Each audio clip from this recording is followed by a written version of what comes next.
start off though, obviously one thing that came up earlier this year, a lot of press, a little thing called Prism.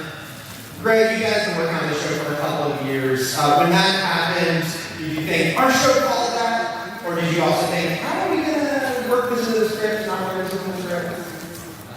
When we showed up at San Diego Comic-Con, we thought we might have their t-shirts that just said told you. It is really amazing what is transpiring from current events.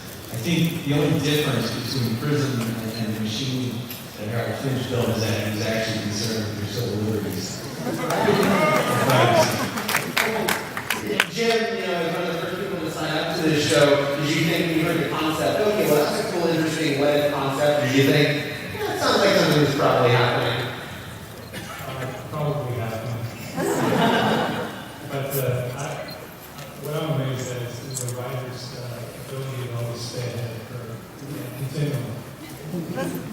And Taraji, we have to talk about what we just saw, because that was pretty excited to see that event occur.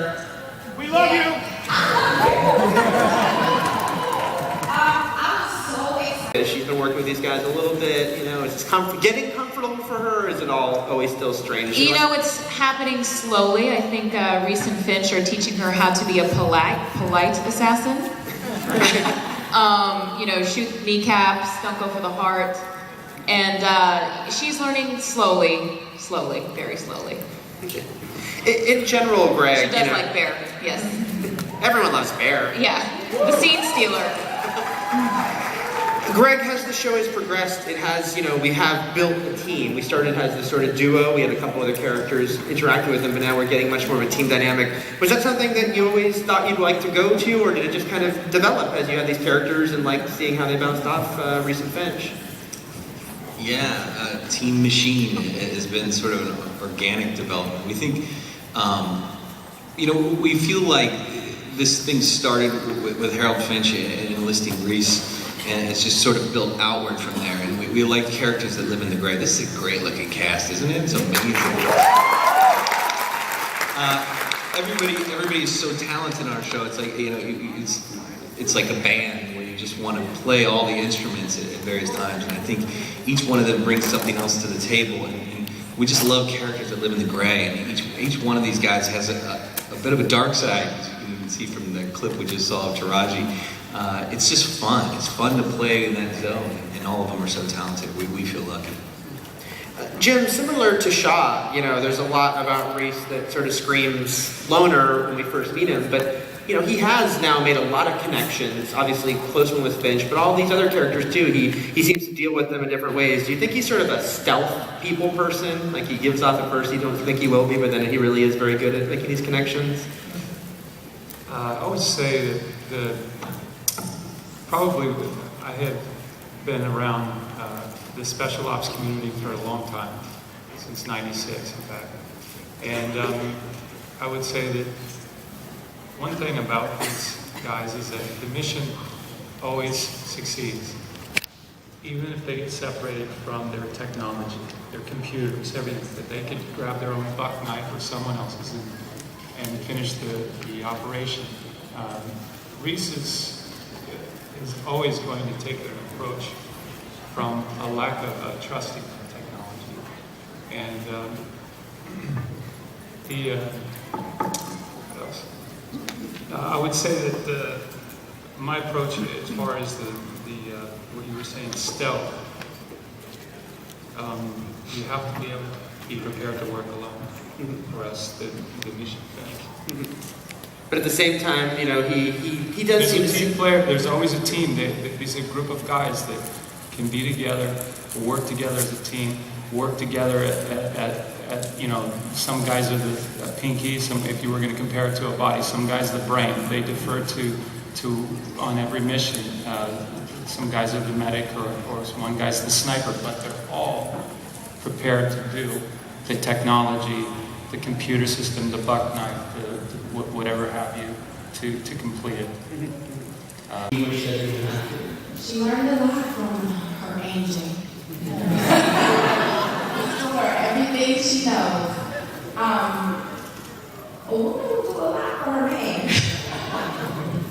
took my man. So I gotta take him down. No, I can't commend the writers enough. The storyline is brilliant. But yeah, like I said, she learned a lot from Reese. You know, basically. That's it. He's learned a lot from you. We taught each other a lot.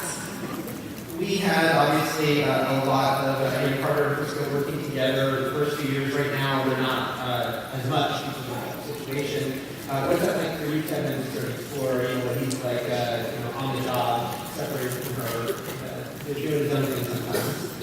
Well, I think Fusco is the last man standing in the precinct, and he's kind of swimming against that HR tide. He knows that Carter is scorned with the loss of her boyfriend, and he's trying to be as helpful as he possibly can, but also, he has to navigate that internal HR shark pit and try to keep the catch and hold himself. So I think that's really what's happening right now. As you see the relationship between Carter and Fusco really trying to. Is the machine making Brute a better person? No, I think I've actually done the least people in anyone at the table.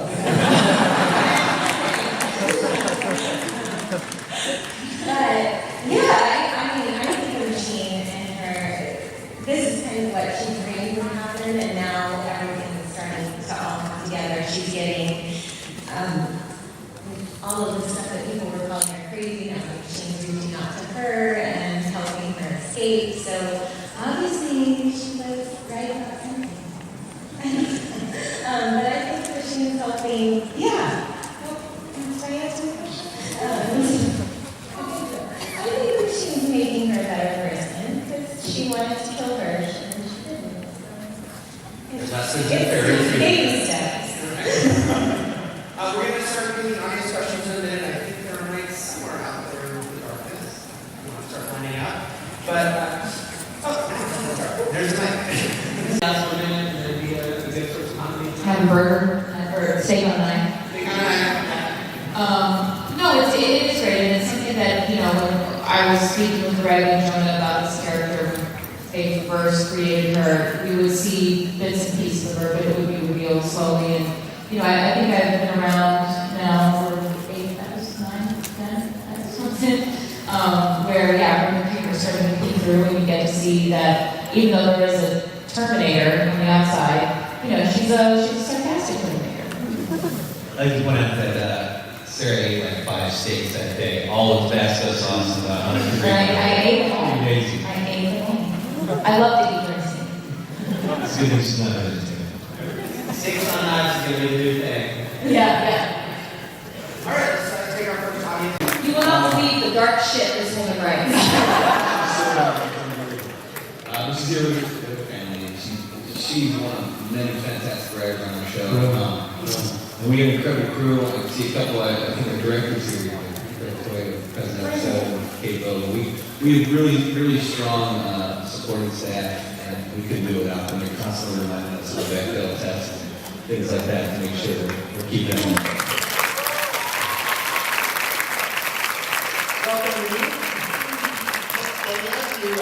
Can you scrub that scene? No, sorry. What's it like to write for the show and to write the female characters on the show?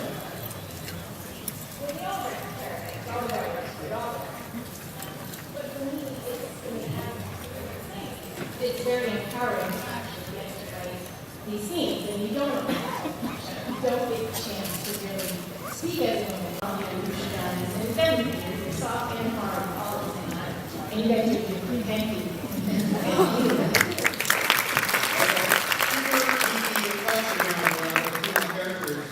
Samantha Shaw, Ruth's first name is also Samantha, her real first name. Is that just a complete coincidence, or is it? Stay tuned. Also happens to be my daughter's name. We should learn that Carter's real name is Samantha as well. Yeah, that's what y'all have in common. Well, Are we never going to see Reese just lose his shit? Reese is semi He's letting his parents do a lot of the work.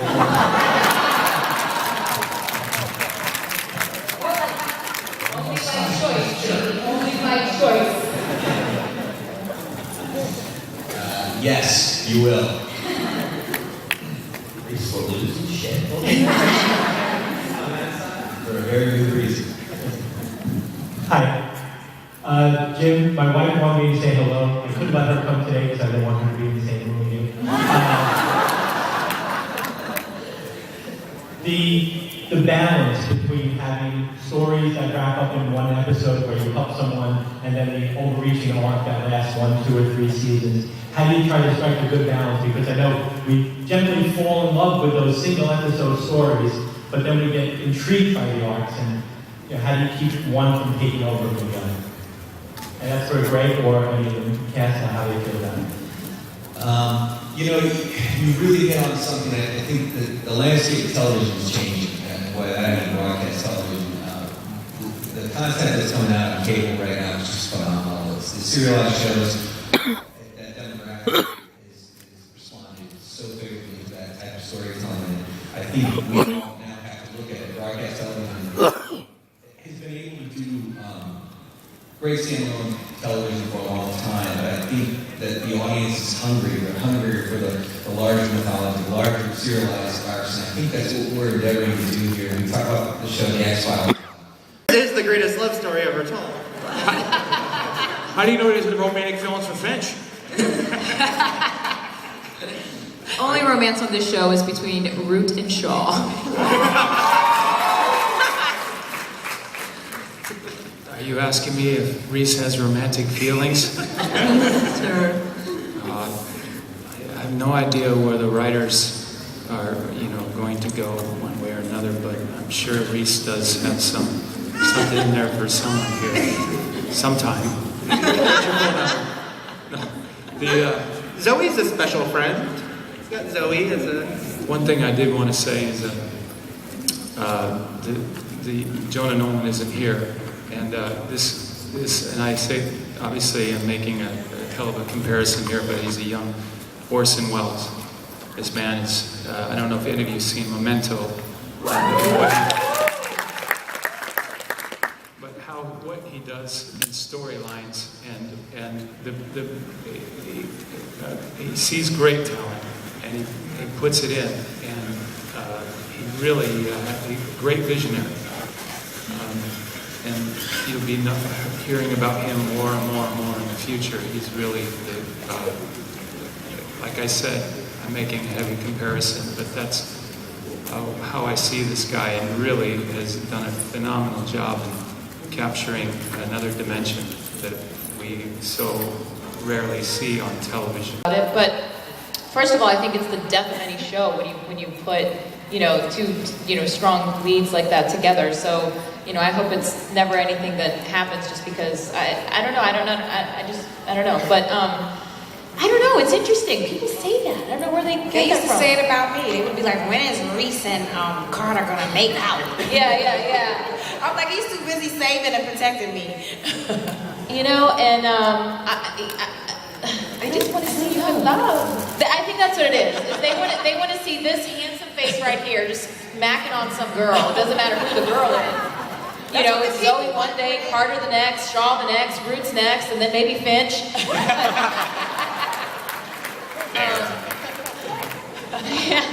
These are all for season 4 and 5, right? Yeah, exactly. But I like the hot siblings that like to kill. I like that a lot. Yeah. I hope I'm remembering correctly. We're on this side now. Yeah. Okay. That dog is amazing. Yeah. It's a Belgian Malinois, which is the same breed of dog that the SEAL team used when they went in to get Osama bin Laden. It's one of the smartest breeds out there, and Michael Emerson is often tasked with walking him, and it's very difficult because Michael he's disabled. He's playing that he's disabled. He's trying to hold a dog and remember his lines and hit his mark all at the same time. And I know how hard it's been on him, but man, people love that dog. Please don't kill him. I have to admit, when I told my wife I'd be doing this, she loves the show, she loves the entire cast, but she goes, "Is Bear gonna be there?" She's gonna be really upset with me if he was. Next Hi, person. how are you? I'm super nervous, I'm sorry. My question is for Jim. My mom loves you, but she couldn't be here because she's really ill. Would you mind signing an autograph for her after the I bet panel? you. No problem. Thank you so What's your mama's name? Doris. Doris, she's a big... Hey, does anybody videotaping me right now? I have no idea. Do you have a camera phone? Yeah, you Video? have a camera. Come up here right now. Me? Yeah. Oh!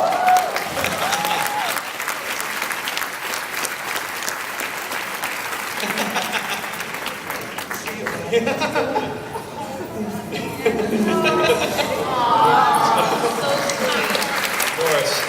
Hi, Doris. Doris, I love you.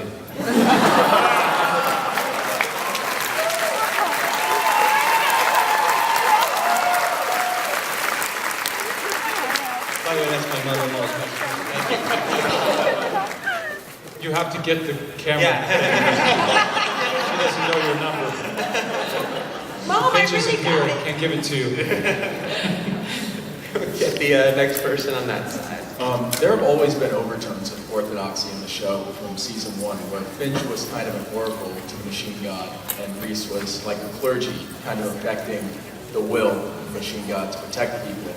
And now that Root's messianic complex is kind of becoming physically manifest, and the machine seems to be talking to other people, I was wondering if we're going to see maybe a splintering of this sort of orthodoxy.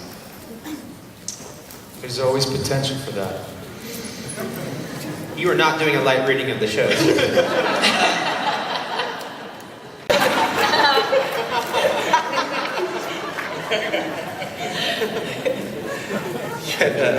Next question on this side. Hi. I actually have a question about Bear. Given that Halloween is in a few weeks, will we see him in costume maybe? And if so, what costume? How about Bear flashbacks when he was a puppy?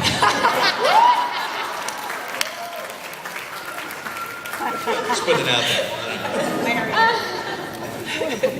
That would go over very well, actually. Bear's jealous of a big Dane. Person here. Hi, I have a question for Amy. So I like that you continually say that you don't think Root is crazy, because I think Root is completely sane, and I love how, I know, okay, but I mean, like, there's a lot of, like, issues with that, but, Yes. I love, like, in last season, when there was kind of, like, this whole idea, like, is she Hannah, and it's like, oh, something happened to her, and then you go to Finch, like, oh, that's so sweet that you think something happened to me, like, so how do you think, I mean, not, like, what did happen, because we saw some of her background, but what do you think motivates Root if it's not insanity, and it's not, like, a tragic past? Is she just a very intelligent woman who's doing her thing? I mean, I think she's definitely invested in the machine and its power. And I don't know, I was watching a movie called The Singularity is Near, or there's a book about it. And, you know, there are a lot of people who are very, very smart and believe that machines have will in the future have this power to program themselves, and that this sort of idea that Root has is not that far-fetched and may not be science fiction in the future. And so I think she just believes this, and she believes that this is an inevitable thing that's going to happen, and so it's her goal to be a part of this than I could come up with. So it's exciting to get a script and be surprised and be like, oh, we're going in that direction. So it's fun to see what they have planned for us. Other people. I've thrown a couple suggestions their way. I feel like I'm always throwing things your way though, and I don't think they ever like it. But I'm not gonna stop. I just trust the writers because they're brilliant. I can't say it enough. Is there ever a time, Greg or Denise, where something about the actor, you know, kind of pops to you and it does kind of get incorporated a little bit into the character? I'm sorry, I'm just so stunned by what they just said. No, it's these guys are all fantastic, and I think there is an element of trust. If the material's good, then I think everyone's happy, and I think you know, Jonah is a fantastic collaborator. He's very strong-willed, strong-minded about direction of the show, and I think that when there's that element of trust, everything just becomes better. Well, it was fun because they had already actually introduced the character Root before I started playing her. So I saw an episode that had the back of her head and her hands in it. And so when I got the part, I got to see her introduction into the show. And then they said I was going to be in that episode and 5 more the next year or something. But joining as a regular was a very exciting, great surprise. So it's been really fun. Thank you. We're very lucky to have her. Yeah, I mean, when I got on the show, it was kind of under the circumstances that if everyone liked me, if I didn't, piss anybody off, if the fans liked me, I knew my lines, and then I would be joining as a regular. But, Jonah and Greg, they held out on telling me to the last possible minute, and I was texting them relentlessly, just wondering what the answer was. Even after I had the job, I still felt like I was having to, dance for my supper every night because I still wasn't convinced. Thank you.